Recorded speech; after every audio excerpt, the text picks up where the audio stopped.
tayong titignan. House and lot. Ayan. Ilang kwarto yan? Up and down, no? Up and down, may gate, may garahe. Dalawa sa taas, isang sala. Isang sala sa taas, dalawang kwarto. Tapos sa baba, isang kwarto. Isang kwarto, sala. Ticket CR at saka ano, Sala. salas. So ayan, tingnan natin. So ito ay galing sa subdivide lot, pero meron na yung plano nito, papa-approve na lang. So dalawang dalawang portion, kaya madali lang siyang ipa-approve. So ayan, kasali naman po sa presyo yung approved plan tsaka yung amilyar. So ayan, binubuksan ni tatay. Ay, mahirap na siyang buksan na yata, kuya. Ayan. So dito muna tayo sa silong. Ayan siya. At least bagong-bago lang to, bagong bahay. Hindi pa siya napinturahan, pero meron na siyang mga bubida. Ewan ko lang sa loob, tingnan natin. Hindi yata gumana yung susi ni tatay na. Ayan. So ayan yung bahay na titingnan natin. So may garahe naman. Pwede kang mag-store sa harap, oh. Kasi ito, along Barangay Road, ito na marami ng tao. Ayan. So bayan ito ng Bayambang to, kaya Bayambang. Pero mas malapit siya sa Moncada, Tarlac. Mas malapit. So sa bayan ito ng Moncada, baka around 3 kilometers ba? Mga 3 to 4, no? 3 kilometers more or less. Ayan, more or less 3 to 4 kilometers. Ayan, may kuryente na ito. Merong deep well. So nawasan, di ko alam kung meron dito. Tanungin natin. Ayan, pang ano lang dito, deep well lang. Electric pump, meron siyang electric pump. Ayan, pasukin na natin. Nabuksan na yung property. So may terrace siya sa taas, kitang kita. Tapos dito yung harap. Pwede mong buksan dito para dalawa yung gate, para mas mabilis siyang pumasok yung sasakyan. So para makapasok yung sasakyan, para mas mabilis. Pero kasya na ang kotse dito, kasya. So meron siyang space dito, ihawan. Ayan, meron siyang ihawan. So pwede kang mag-business. Tapos may space pa rito. Papunta riyan. So dito naman, deep well. Tapos electric pump.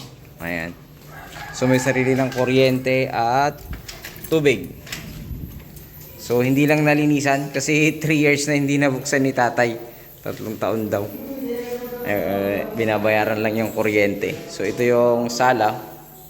Ayan, mayroong kasali na daw yung mga yan, mga gamit. Electric fan. Ayan.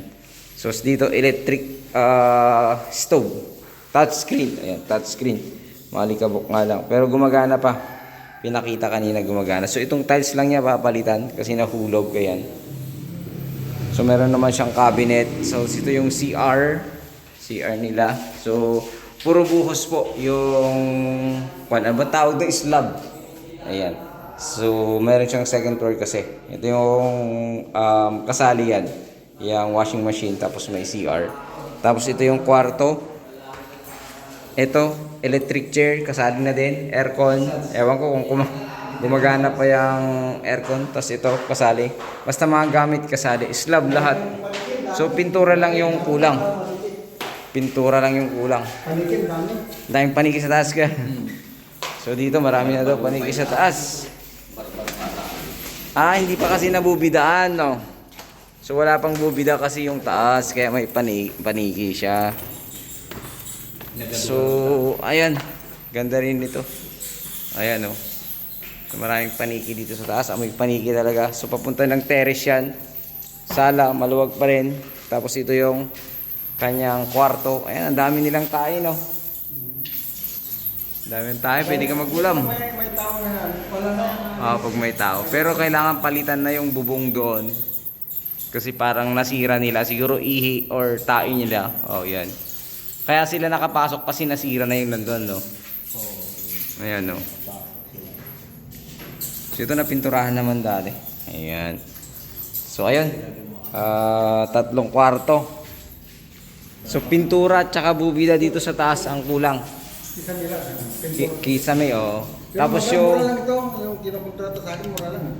Pero may papalitan doon sa gilid yung nabutas ng paniki. Ayan. Kunting ano lang yun. Sa classic Napasok. Paano kaya sila nakapasok? Mayroon namang ano. Ay, nabutas pala Nung yun. wala kami, nung may kahoy dito, doon sila pumunta na. Oo, kasi may ano na eh, may spandrel na. May spandrel, kaya hindi sana sila nakapasok. Yun, nabutas yun kuya. Baka sa ihi nila. Ayun. So, 224 no, tay? Oo. Square meter. 224 square meter. So, ano to? More than. More or less. 224 more or less. Tapos meron siyang 3 kwarto. Yun nga lang mayroong gagawin dun sa labas. Ay sa taas. Tsaka dun sa Kesame. Ayun. Ang presyo nga lang ni tatay dito 3 milyon. Hanggang transfer yun. Mga sir, mga madam, hanggang transfer. So, ayun. 3 milyon 3 kwarto. Hanggang transfer yun yung presyo ni tatay. Tahan nito, ayan, maganda na siya. Nga lang dun sa likod. May expander na eh. Baka dun sa alulod sila nakapasok. Nag-umpisa. O, sa flashing. Tapos naihian kasi, siguro yun. So kaya, nabutas yung bubong. So, ayun, sana magustuhan nyo po dito bayan ng Bayambang. Pero mas malapit siya ng Mungkada, Tarlac. At least 4 kilometers more or less ang layo. So sana magustuhan nyo, pakitawagan nyo ako agad dito sa aking numero nakalagay sa aking screen. At yun, meron pong saksakan dun sa labas. Sa may terrace. Ayun. Maraming salamat. God bless you all.